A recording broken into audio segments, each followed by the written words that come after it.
আসসালামু আলাইকুম, এটিএন বাংলা সংবাদে সবাইকে স্বাগত জানাচ্ছি। ফাতিহা শাফি। শুরুতেই জানিয়ে দিচ্ছি বিআরবি কেবলস সংবাদ শিরোনামগুলো। শেখ হাসিনার বিরুদ্ধে জুলাই গণঅভ্যুত্থানের আনুষ্ঠানিক বিচার শুরু। মানবতা বিরোধী অপরাধ মামলায় অভিযোগ গঠন। রাজসাক্ষী হলেন সাবেক আইজিপি।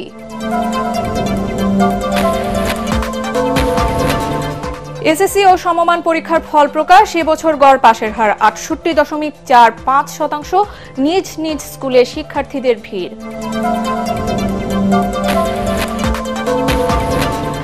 টানা বৃষ্টি ও উজানের ঢলে দক্ষিণ পূর্বাঞ্চলের কয়েক জেলায় বন্যা। বাঁধ ভেঙে ফেনী ও নোয়াখালীতে শতাধিক গ্রাম প্লাবিত, রাস্তাঘাট ক্ষতিগ্রস্ত। আগামী নির্বাচনে নিরাপত্তা নিশ্চিতে বিজিবির সর্বোচ্চ প্রস্তুতি রয়েছে, জানালেন বাহিনীর মহাপরিচালক। ৫,০০০ সদস্য নিয়োগ দেওয়ার ঘোষণা। এবং মবের বিরুদ্ধে সরকারের জিরো টলারেন্স। অপরাধ করে কেউ রেহাই পাবে না। প্রতিবাদের ঘটনাকে আলাদা করার পরামর্শ প্রেস সচিবের।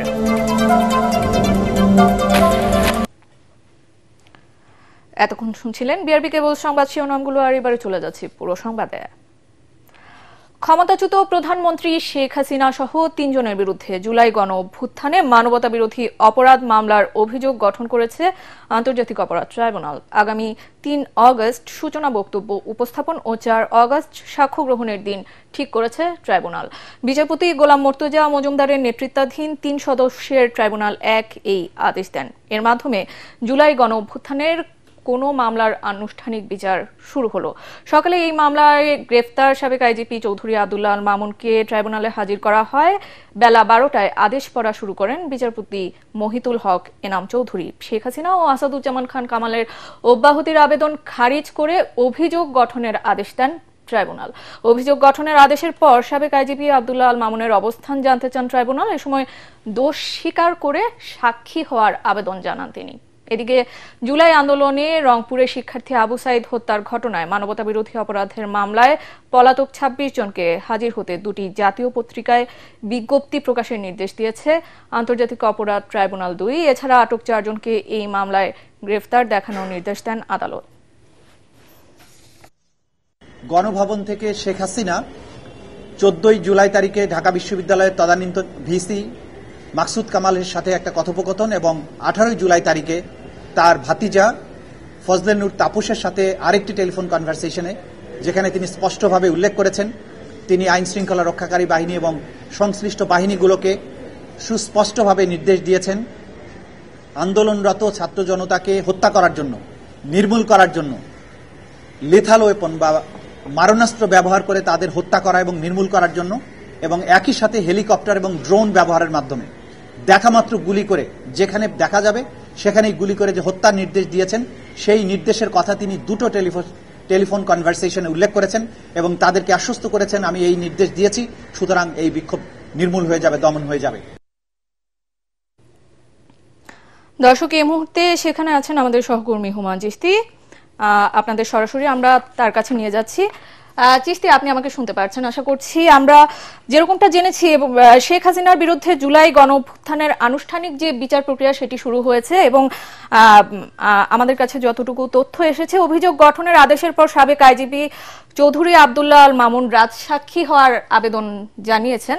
আপনার কাছে প্রশ্ন থাকছে, শেখ হাসিনার বিরুদ্ধে অভিযোগ গঠনের আদেশের বিষয়ে আসলে কি কি তথ্য আছে আপনার কাছে?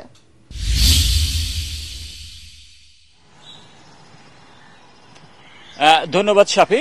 যেমনটি বলছিলেন যে আজকে এই জুলাই গণ অভ্যুত্থানে যে মানবতা বিরোধী অপরাধ, এই অপরাধে যেসব মামলা হয়েছে সেই মামলায় প্রথম কোনো মামলায় অভিযোগ গঠন হলো এবং এই অভিযোগটি গঠন হয়েছে সাবেক প্রধানমন্ত্রী শেখ হাসিনা, সাবেক স্বরাষ্ট্রমন্ত্রী আসাদুজ্জামান খান কামাল ও সাবেক আইজিপি চৌধুরী আব্দুল্লাহ আল মামুনের বিরুদ্ধে। এবং বেলা ১২টার দিকে আদালত তার কার্যক্রম শুরু করেন এবং শুরুতেই এই দুই আসামি শেখ হাসিনা এবং আসাদুজ্জামান খান কামালের যে অব্যাহতির আবেদন ছিল তা খারিজ করে অভিযোগ গঠনের আদেশ দেন। এবং অভিযোগ যখন ট্রাইব্যুনালে উপস্থাপন করেন প্রসিকিউশন, তখন সুনির্দিষ্ট 5টি অভিযোগ তারা দিয়েছিলেন এবং সেই 5টি অভিযোগই আজকে গঠন করা হয়েছে এবং এই অভিযোগ গঠনের যে আদেশ, সেই আদেশটি ট্রাইব্যুনালের বিচারপতি মহিদুল হক এনাম চৌধুরী তিনি পাঠ করেন এবং তিনি আদেশগুলো যখন পড়ে শোনান, সেই আদেশগুলোর মধ্যে সবগুলোতেই আসলে নেতৃত্বের দায় দেখানো হয়েছে। প্রথম আদেশে প্রথম যে চার্জ, সেই চার্জে বলা হয়েছে যে শেখ হাসিনা এবং অন্যান্য যে আসামি, সাবেক স্বরাষ্ট্রমন্ত্রী এবং সাবেক আইজিপি, তারা নির্দেশ দিয়েছেন মারণাস্ত্র ব্যবহারের এবং শেখ হাসিনা প্রেস কনফারেন্স করে রাজাকারের বাচ্চা, রাজাকারের নাতিপুতি উল্লেখ করে উস্কানি দিয়েছেন মানুষকে মারার জন্য এবং এই জন্য এইটি মানবতা বিরোধী অপরাধ হিসেবে গণ্য করা যায় বলে আদেশে ট্রাইব্যুনাল বলেন। দ্বিতীয় ইয়াতে বলা হয়েছে যে স্বরাষ্ট্রমন্ত্রীর একটি অডিও টেপে দেখা গেছে যে একজন বলছেন যে গুলি করে একজন মরে, বাকিরা সব কেউ যায় না এবং এটার মাধ্যমে স্বরাষ্ট্রমন্ত্রীর আসাদুজ্জামান খান কামালের সম্পৃক্ততা পাওয়া গেছে। এছাড়াও রংপুরে যে শিক্ষার্থী আবু সাইদ হত্যা, সেখানেও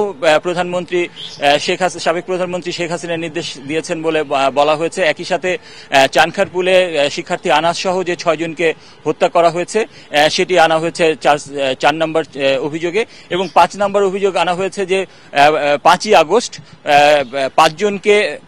6 জনকে হত্যার পর যে পুলিশ ভ্যানের লাশ পোড়ানো হয়, সেই লাশ পোড়ানোর যে ঘটনা, মর্মান্তিক ঘটনা, সেই ঘটনাও প্রধানমন্ত্রী শেখ হাসিনা এবং আসাদুজ্জামান খান কামাল ও চৌধুরী আব্দুল্লাহ আল মামুনের উপরে বর্তায়। ফলে সবগুলো মিলে আসলে তাদের উপরে যে নেতৃত্বের দায়, সেই নেতৃত্বের দায়ে করে এই চার্জগুলো গঠন করা হয় এবং চার্জ গঠনের পর আদালত এই মামলার একমাত্র গ্রেপ্তার হওয়া আসামি চৌধুরী আব্দুল্লাহ আল মামুনের কাছে তার অবস্থান জানতে চাইলে তিনি বলেন যে তিনি দোষ স্বীকার করবেন এবং দোষ স্বীকারের পরে এই যে ঘটনা নিয়ে যে ষড়যন্ত্র সহ যেসব ঘটনা আছে, সবগুলোই তিনি আদালতকে জানাতে চান এবং রাজসাক্ষী হতে চান। আদালত পরে তার রাজসাক্ষী হওয়ার আবেদন মঞ্জুর করেন। তো পরবর্তীতে চৌধুরী আব্দুল্লাহ আল মামুনের আইনজীবী একটি আবেদন জানিয়েছিলেন যে তিনি যেহেতু রাজসাক্ষী হচ্ছেন, ফলে তার একটি নিরাপত্তার বিষয় আছে, ফলে তাকে আলাদা অ্যাকোমোডেশন দেওয়ার জন্য।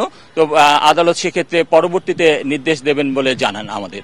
এবং পরে আমরা কথা বলেছিলাম আসামি পক্ষের আইনজীবীর সাথে। তিনি জানিয়েছেন যে একজন আসামি যদি দোষ স্বীকার করে, তাহলে আসলে বা অন্য 2 জন আসামির বিরুদ্ধে বলে, তাহলেই তারা আসামি হয়ে যায় না। বিচার প্রক্রিয়া কেবল শুরু হলো এবং বিচারের মাধ্যমে তার যে আসামিরা আছেন তারা খালাস পাবেন বলে আশা করেন তিনি। আমাদের সাথে কথা বলেছিলেন চিফ প্রসিকিউটর তাজুল ইসলাম। তাদেরকে আমরা গণমাধ্যম কর্মীরা প্রশ্ন করেছিল যে যেহেতু চৌধুরী আব্দুল্লাহ আল মামুন রাজসাক্ষী হচ্ছেন, সেক্ষেত্রে তিনি আসলে এই মামলা থেকে অব্যাহতি পাবেন কিনা। উত্তরে চিফ প্রসিকিউটর জানান যে এইটি টোটাল এখতিয়ার হচ্ছে আন্তর্জাতিক অপরাধ ট্রাইব্যুনালের এবং বিচার শেষে তিনি আসলে অব্যাহতি পাবেন না সাজা পাবেন, এই বিষয়টা নির্ধারণ করবে ট্রাইব্যুনাল। এই ছিল এখানকার সর্বশেষ অবস্থা। সাফি, চিস্তি, ধন্যবাদ আপনাকে আমাদের সাথে যুক্ত হবার জন্য। এসএসসি ও সমমান পরীক্ষার ফল প্রকাশ করা হয়েছে। এবছর গড় পাশের হার 68.45%। জিপিএ 5 পেয়েছে 1,39,032 জন শিক্ষার্থী। দুপুর 2টায় এবার সরাসরি নিজ নিজ শিক্ষা বোর্ডে ফলাফল প্রকাশ করা হয়। কেন্দ্রীয় ও নিজ শিক্ষা বোর্ডের ওয়েবসাইটে ঢুকে রোল ও রেজিস্ট্রেশন নম্বর দিয়ে ফল জানতে পারবেন শিক্ষার্থীরা। মোবাইল ফোন থেকেও নির্ধারিত নম্বরে SMS করেও ফলাফল জানা যাবে। চলতি বছর এসএসসি ও সমমান পরীক্ষা শুরু হয়েছিল গত 10 এপ্রিল। পরীক্ষা শেষ হয় 13 মে। এবার পরীক্ষায় অংশ নেন প্রায় 19 লাখ শিক্ষার্থী। এসএসসি ও সমমান পরীক্ষার ফল প্রকাশের পর 3 ভাবে ফলাফল জানতে পারবেন শিক্ষার্থীরা। প্রথমত, শিক্ষার্থীরা শিক্ষা বোর্ডের কেন্দ্রীয় ওয়েবসাইটে এবং নিজ নিজ শিক্ষা বোর্ডের ওয়েবসাইটে ঢুকে রেজাল্ট কর্নারে ক্লিক করে নিজেদের রোল নম্বর ও রেজিস্ট্রেশন নম্বর দিয়ে ব্যক্তিগত ফল জানতে পারবেন। দ্বিতীয়ত, নিজের শিক্ষা প্রতিষ্ঠানে গিয়ে ফলাফল জানতে পারবেন তারা। শিক্ষা বোর্ডগুলোর পক্ষ থেকে পরীক্ষার্থীদের নিজ নিজ শিক্ষা প্রতিষ্ঠানে গিয়ে নির্ভুলভাবে ফল জেনে নিতে পরামর্শ দেওয়া হয়েছে। আর তৃতীয়ত, ঘরে বসে মোবাইল ফোনের মাধ্যমে SMS করে ফল জানতে পারবেন শিক্ষার্থীরা।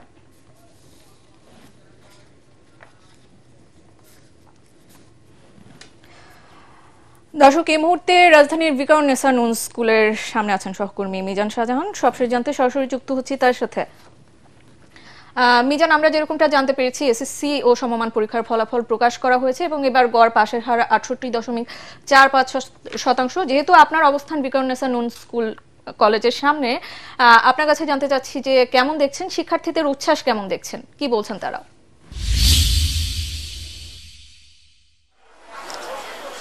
ফাতিহা, আপনাকে ধন্যবাদ।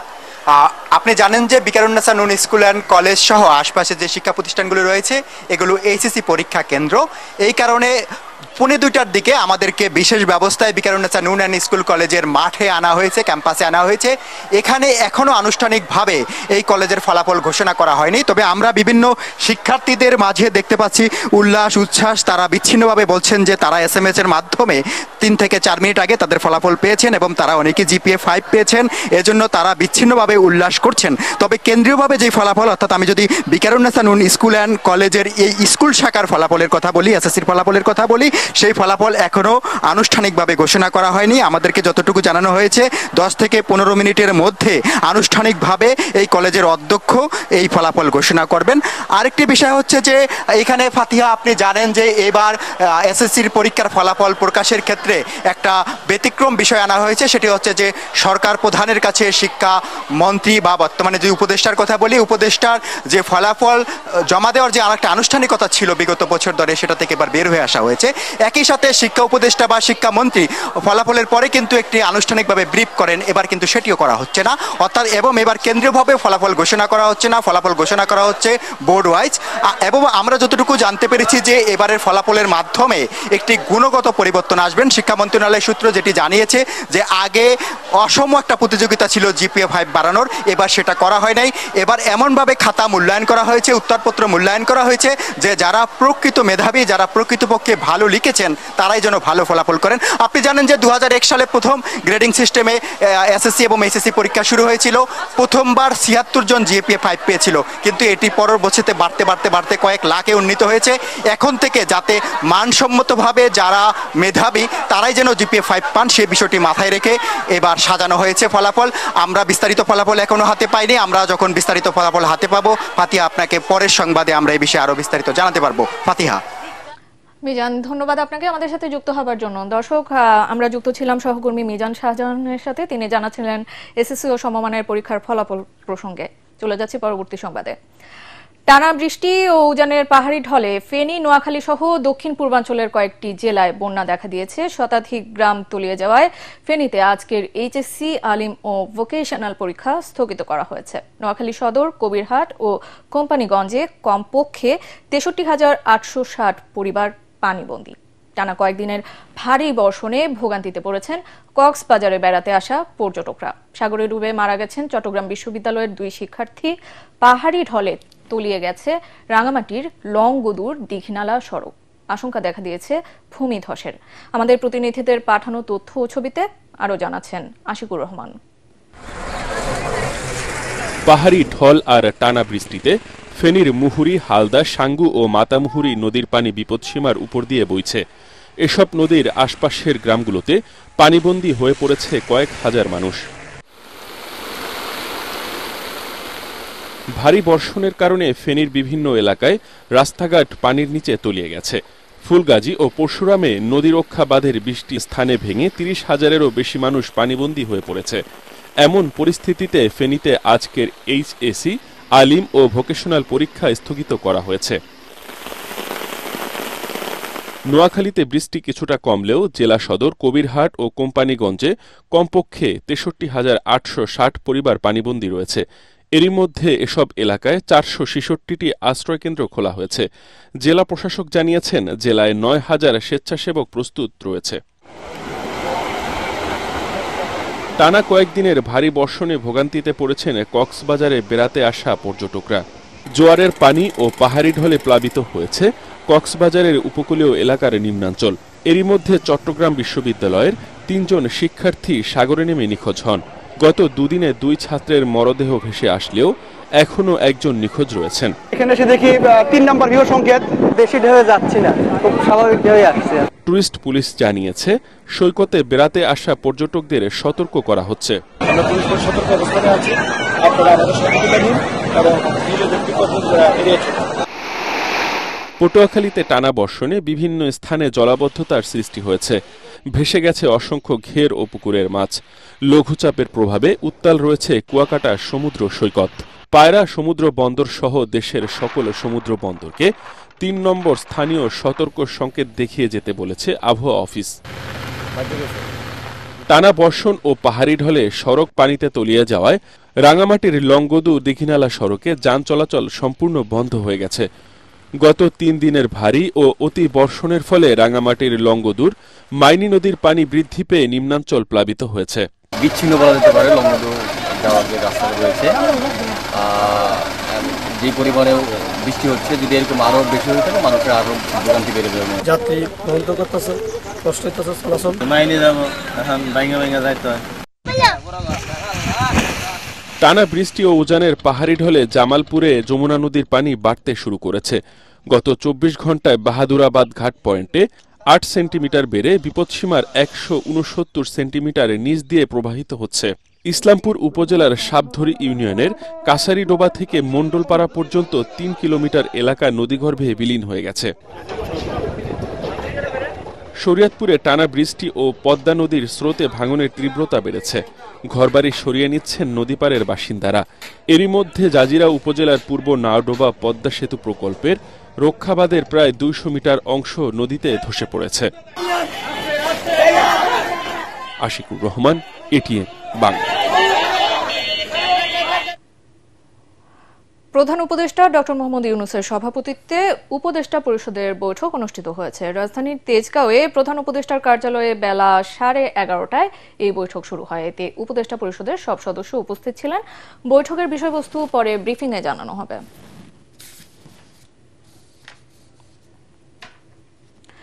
৩ দিনের বিরতি শেষে আবারও শুরু হয়েছে বিভিন্ন রাজনৈতিক দলের সাথে জাতীয় ঐক্যমত্য কমিশনের সংলাপ। প্রধান বিচারপতির নিয়োগ, তত্ত্বাবধায়ক সরকার ও জরুরি অবস্থা ঘোষণার বিষয়ে আলোচনা হচ্ছে আজ।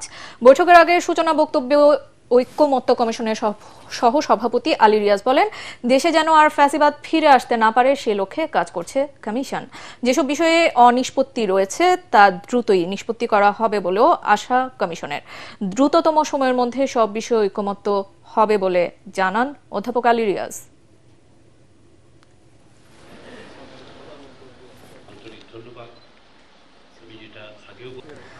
আগামী নির্বাচনে নিরাপত্তা নিশ্চিতে বর্ডার গার্ড বাংলাদেশ বিজিবির সর্বোচ্চ প্রস্তুতি রয়েছে বলে জানিয়েছেন বাহিনীর মহাপরিচালক মেজর জেনারেল আশরাফুজ্জামান সিদ্দিকী। চট্টগ্রামের সাতকানিয়ায় ১০৩তম রিক্রুট ব্যাচের সমাপনী কুচকাওয়াজে তিনি একথা জানান। বিজিবি প্রধান বলেন, সীমান্ত সুরক্ষা ও আগামী সংসদ নির্বাচন সুষ্ঠুভাবে সম্পন্ন করতে ৫,০০০ নতুন সৈনিক নিয়োগ দেওয়া হবে। প্রতিবেশী দেশ ভারত এখনও সীমান্ত আইন লঙ্ঘন করে পুশিন চালিয়ে যাচ্ছে বলেও অভিযোগ করেন তিনি। যে ভারতীয় সীমান্তরক্ষী বাহিনী বিএসএফ এর কাছে এ বিষয়ে কড়া প্রতিবাদ জানানো হয়েছে বলেও সাংবাদিকদের বলেন বিজিবি ডিজি।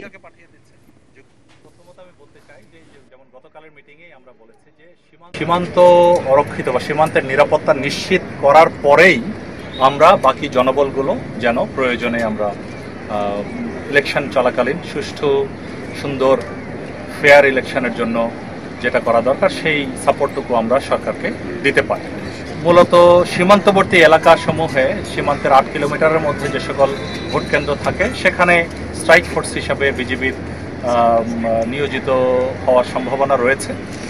তবে ভবিষ্যতে এটা নির্বাচন কমিশন বা সরকার যেভাবে দায়িত্ব দিবে সেভাবে আমরা দায়িত্ব পালন করব। বিচার সংস্কার ও নতুন সংবিধানের দাবিতে জাতীয় নাগরিক পার্টির ১০ম দিনের পদযাত্রার প্রস্তুতি চলছে। বেলা ১টার দিকে ঝিনাইদহ থেকে মাগুরাতে পৌঁছান এনসিপি নেতাকর্মীরা। তাদেরকে প্রথমে সদরের ইছাখাদা বাজারে অভ্যর্থনা জানান স্থানীয় এনসিপি নেতাকর্মীরা। পরে মাগুরা সদর উপজেলা চত্বর থেকে তারা পদযাত্রা শুরু করেন। এরপর ভায়না মোড়ে পথসভা অনুষ্ঠিত হবে।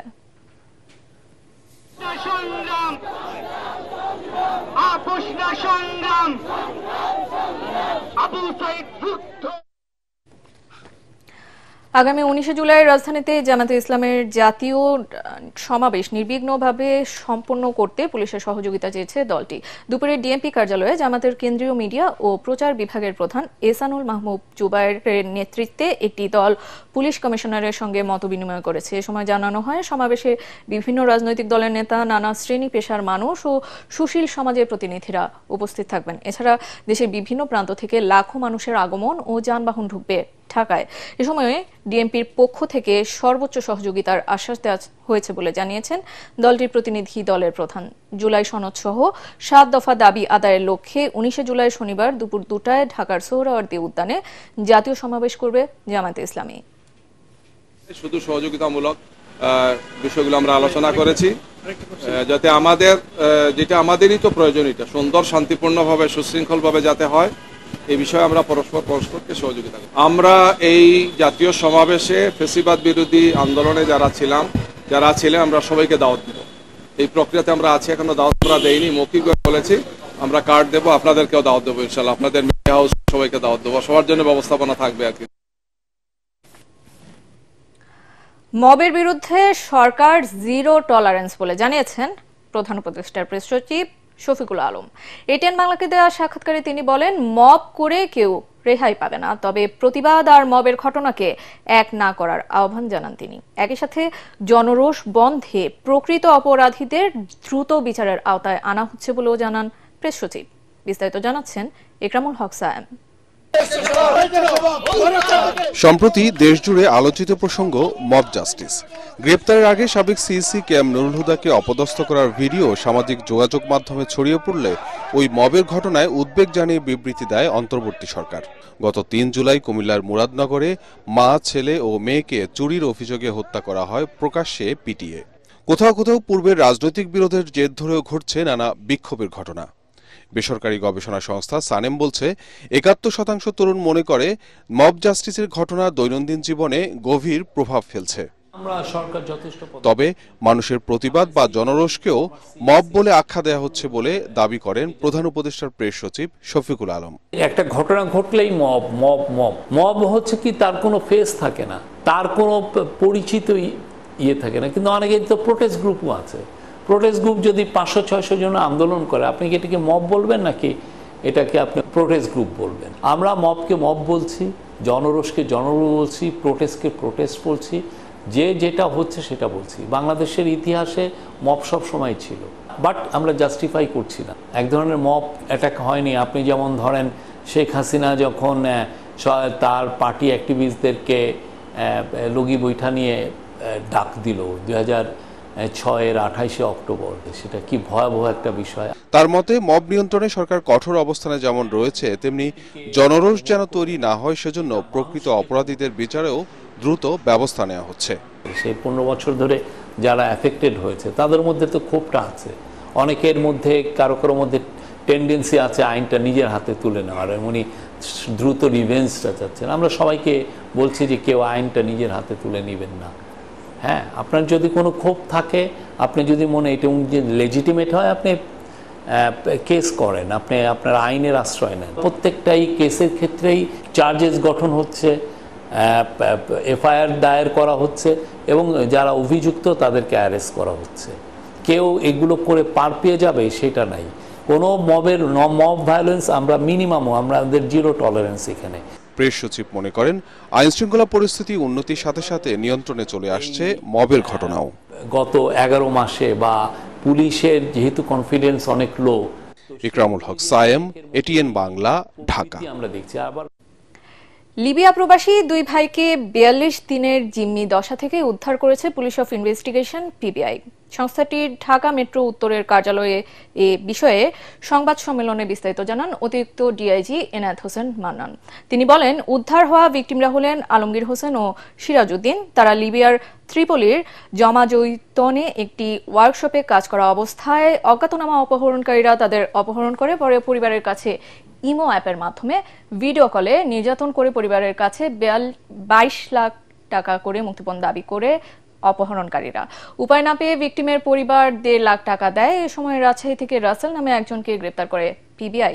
রাসেলের স্বজনরা লিবিয়ায় এ কাজের সঙ্গে জড়িত, কিন্তু রাসেলকে গ্রেপ্তারের পরও নির্যাতন বন্ধ না হওয়ায় আরও 4 লাখ টাকা পাঠায় ভুক্তভোগীর পরিবার। পরে লিবিয়ায় অপহরণকারী চক্রের সঙ্গে জড়িত মিন্টু ফরাজিকে বাগেরহাটের মোড়লগঞ্জ থেকে গ্রেপ্তার করা হয়। পরে অপহৃত 2 জনকে এক জায়গায় ফেলে যায় অপহরণকারীরা। পরে পিবিআই বিভিন্ন সংস্থার সাথে যোগাযোগ করে ভিকটিমদের দেশে ফিরিয়ে আনতে সক্ষম হন। সকালে 2টা বিস্কুট দিলে আর 7 ঘন্টা কোনো খাওয়া দিত না। কোনোদিন দেখা গেছে সেদিন, তারপরে দিয়ে রাত্রে আমাদেরকে তো টর্চারিং করতেই, প্রতিদিন ভোর রাত্রে উঠে বলতো বাড়িতে কল দাও। কল দেওয়ার পরে বলতো যে 5 লাখ টাকা ব্যাংকে যাইতে বলো, যে 5 লাখ টাকা দেওয়ার জন্য। তো ফ্যামিলি টাকা ম্যানেজ করতে পারে না, দিব থেকে, এর জন্য প্রতিদিন আমাদেরকে টর্চারিং করতে। যারা ওখানে ডিল করেছে তারা বাংলাদেশি এবং তারা একটা চক্র, তারা বাংলায় কথা বলেছে, কিন্তু তারা যেহেতু ক্রিমিনাল, তারা অত্যন্ত কৌশলী কথাবার্তা বলেছে, অনেক সময় মাস্ক ব্যবহার করেছে এবং তারা নিকনেম ব্যবহার করেছে। তাদের পরিচয়টা উদ্ঘাটন করাটাও টাফ, তবে আমরা এই সকল আসামির মাধ্যমে বেশ কিছু তথ্য পেয়েছি, আমরা এগুলো নিয়ে কাজ করছি। প্রতি বছর শিশু শ্রম নিরসন দিবস পালন করা হলেও শিশু শ্রমের বাস্তব চিত্র কখনোই বদলায়নি বলে মন্তব্য করেছেন শ্রম ও কর্মসংস্থান মন্ত্রণালয়ের সচিব AHM শফিকুজ্জামান। রাজধানীর পল্টনে শিশু শ্রম প্রতিরোধ দিবসের সেমিনারে একথা বলেন তিনি আরও বলেন, আগামীতে গৃহকর্মীরাও একজন শ্রমিকের মতো যেন সব সুযোগ সুবিধা পায় সে বিষয়ে নতুন করে কাজ করছে তার মন্ত্রণালয়। এ সময় এটিএন বাংলার বার্তা বিভাগের পরিচালক হাসান আহমেদ চৌধুরী কিরণ বলেন, গত সরকার আমলে জন্ম ও মৃত্যুহার এবং শিশু শ্রম সহ বিভিন্ন খাতের ডেটা নিয়ে এনজিওগুলোকে চাপে রাখত, যার ফলে দেশের মানুষ সঠিক সংখ্যা জানতে পারত না বলেও জানান তিনি। এবার থাকছে আল আরাফা ইসলামী ব্যাংক অর্থ সংবাদ।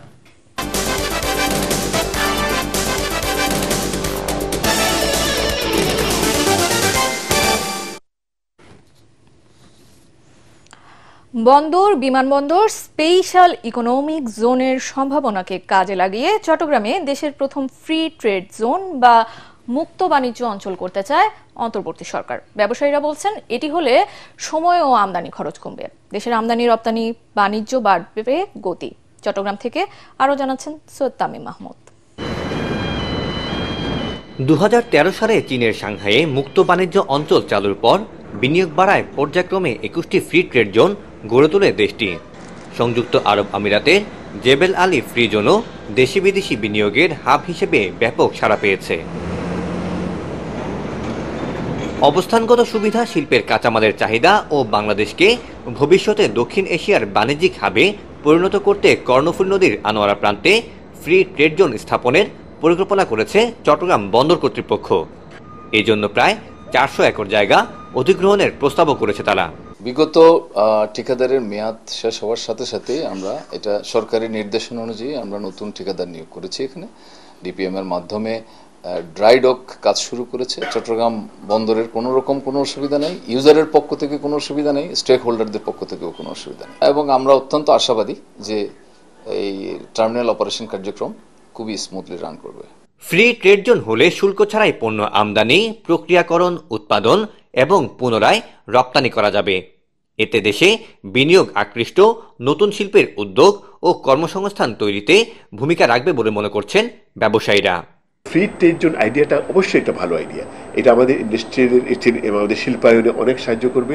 অনেকগুলি পণ্য, রফতানি পণ্য আমরা ওখানে এনে রাখতে পারবো, যেখানে থেকে র মেটেরিয়াল আমরা এনে রাখতে পারবো। আমাদের লিড টাইমটা কমবে, আমাদের ইন্ডাস্ট্রিয়ালাইজেশন, শিল্পায়নের ক্ষেত্রে নতুন নতুন আইডিয়া সৃষ্টি হবে। ইউক্রেন যুদ্ধ ও মধ্যপ্রাচ্য ঘিরে অস্থিতিশীল পরিস্থিতিতে সমুদ্রপথ এখন অনেকটাই অস্থির। এমন বাস্তবতায় ফ্রি ট্রেড জোন স্থাপনকে ইতিবাচক বলছেন সংশ্লিষ্টরা।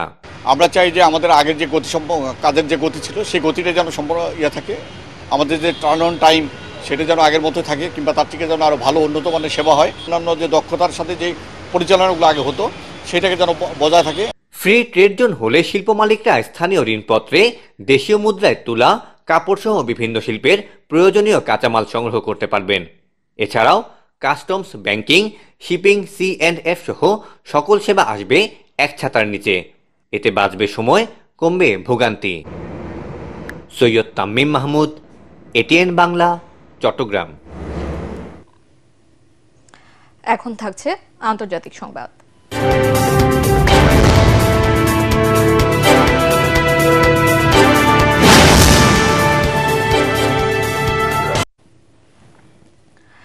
বিশ্বের আরো ৭টি দেশের পণ্যের ওপর ২০ থেকে ৩০% পর্যন্ত শুল্ক আরোপ করেছে যুক্তরাষ্ট্র।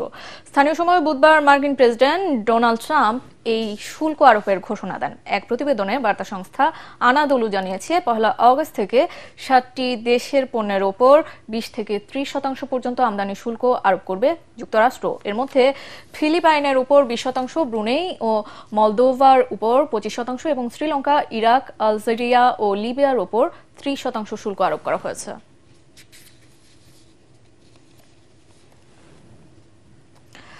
লোহিত সাগরে ইয়েমেনের হুথি বিদ্রোহীদের হামলায় একটি কার্গো জাহাজ ডুবে গেছে। ইউরোপীয় ইউনিয়নের নৌবাহিনী জানিয়েছে এটারনিটি সি নামে ওই জাহাজ থেকে ৬ জনকে উদ্ধার করা গেলেও কমপক্ষে ৪ নাবিকের মৃত্যু হয়েছে। এখনও নিখোঁজ জাহাজের ১৫ জন। লাইবেরিয়ান পতাকাবাহী ও গ্রিক মালিকানাধীন জাহাজটির হুথিদের ড্রোন ও ক্ষেপণাস্ত্র হামলার পর বুধবার সম্পূর্ণরূপে ডুবে যায়। বার্তা সংস্থা রয়টার্স জানিয়েছে এটারনিটি সি সুয়েজ খালের দিকে যাচ্ছিল, সে সময় হুথিরা হামলা চালায় জাহাজটিতে। এরই মধ্যে হামলার ভিডিও ফুটেজও প্রকাশ করেছে হুথিরা। তাদের দাবি জাহাজটি ইসরায়েলের দিকে যাচ্ছিল এবং গাজায় ইসরায়েলি সামরিক অভিযানের প্রতিবাদে তারা এই হামলা চালিয়েছে। হুথিদের এই হামলার কড়া নিন্দা জানিয়েছে আন্তর্জাতিক শিপিং সংস্থাগুলোর জোট। এবারে থাকছে খেলার খবর।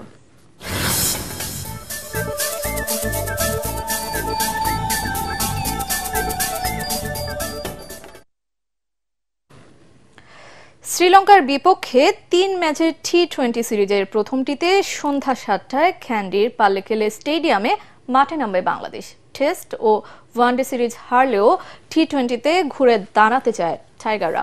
অন্যদিকে বাংলাদেশকে সমীহ করেছেন শ্রীলঙ্কার অধিনায়ক চারিথা আসালঙ্কা।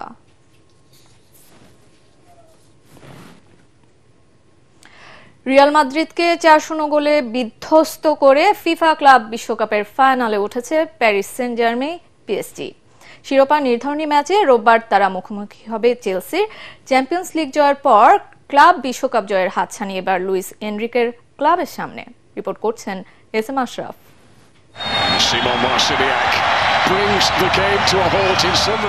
নিউ জার্সির গোধূলিতে লেখা হলো এক মহাকাব্য। মেটলাইফ স্টেডিয়ামের সবুজ গালিচায় রূপকথার পাতা উল্টালো প্যারিস সেন্ট জার্মেই। অন্যদিকে কিংবদন্তিরা যেখানে জন্ম নেন সেখানে রাজকীয় গর্ব ভেঙে চুরমার হলো আরেক রাজবংশ রিয়াল মাদ্রিদের স্বপ্ন। প্রথমার্ধেই বাজ পড়ার মতো ফলাফল, 3টি গোল, আর তার প্রত্যেকটি যেন ছিল এক একটি কবিতার চরণ। 6 মিনিটে ফ্যাবিয়ান রুইজ আর 9 মিনিটে বাজ পড়ল ওসমান দেমবেলের পায়ের আঘাতে, যেখানে ফুটবল আর শিল্প একাকার। 24 মিনিটে দ্বিতীয় গোল রুইজের, যেন চুপিসারে লিখে দিলেন তার নতুন পরিচয় প্যারিসের রণনায়ক। প্রথমার্ধে 3-0 গোলে পিছিয়ে পড়া রিয়াল মাদ্রিদ তখন গোল ব্যবধান কমিয়ে লজ্জা বাঁচানোর প্রচেষ্টায়, কিন্তু ছন্দের শেষ ছুরিকাঘাত গনজালো রামোসের। মেটলাইফ স্টেডিয়ামের আলো ঝলমলে রাত, করতালের বিস্ফোরণ আর রিয়ালের নিঃশব্দ হতাশার মাঝে পিএসজি পৌঁছে গেল ক্লাব বিশ্বকাপের ফাইনালে। ইতিহাসের পাতায় আরেকটি নতুন রক্তাক্ষরে লেখা অধ্যায়ে। ম্যাচটি তাদের জন্য শুধু এক জয় নয়, ছিল এক বার্তা। রিয়াল নয়, এবার আরো একটি ইতিহাস করার পালা প্যারিসের। SM Ashraf, ATN Bangla. Lionel মেসির জোড়া গোলে মেজর লিগ সকারে নিউ ইংল্যান্ড রেভলিউশনকে 2-1 ব্যবধানে হারিয়েছে ইন্টার মায়ামি। এই ম্যাচে এমএলএস এর ইতিহাসে প্রথম ফুটবলার হিসেবে টানা 4 ম্যাচে একাধিক গোল করার রেকর্ডও গড়েন আর্জেন্টাইন মহাতারকা। ম্যাসাচুসেটসের জিলেট স্টেডিয়ামে খেলার 27 মিনিটে প্রথম গোলটি করেন মেসি। এরপর 38 মিনিটে বুস্কেটসের লম্বা পাস ধরে দারুণ এক শটে নিজের দ্বিতীয় গোলটি করেন। দ্বিতীয়ার্ধে একটি গোল শোধ করে নিউ ইংল্যান্ড। তাদের স্প্যানিশ মিডফিল্ডার কার্লোস গিল 79 মিনিটে একটি গোল শোধ করলেও দলের পরাজয় ঠেকাতে পারেননি। এই জয়ে ইন্টার মায়ামি ইস্টার্ন কনফারেন্সে পয়েন্ট টেবিলের পঞ্চম স্থানে উঠে এলো।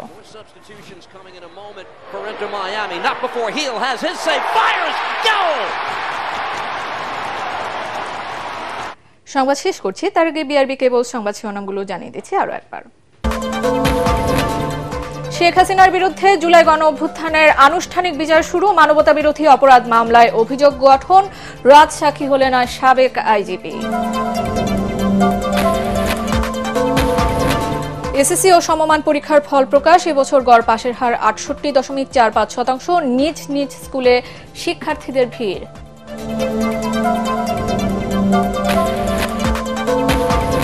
টানা বৃষ্টি ও উজানের ঢলে দক্ষিণ পূর্বাঞ্চলের কয়েক জেলায় বন্যা, বাঁধ ভেঙে ফেনী ও নোয়াখালীতে শতাধিক গ্রাম প্লাবিত, রাস্তাঘাট ক্ষতিগ্রস্ত।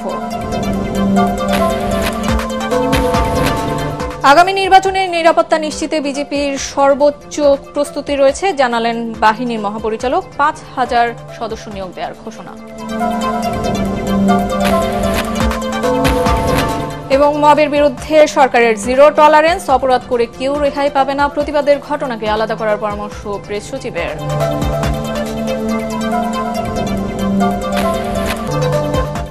আর এই ছিল এখনকার মতো, রইল পরবর্তী সংবাদ দেখার আমন্ত্রণ। এটিএন বাংলা সংবাদ ইউটিউবে দেখতে ব্রাউজ করুন youtube/ATN বাংলা নিউজ। সাথে থাকার জন্য ধন্যবাদ।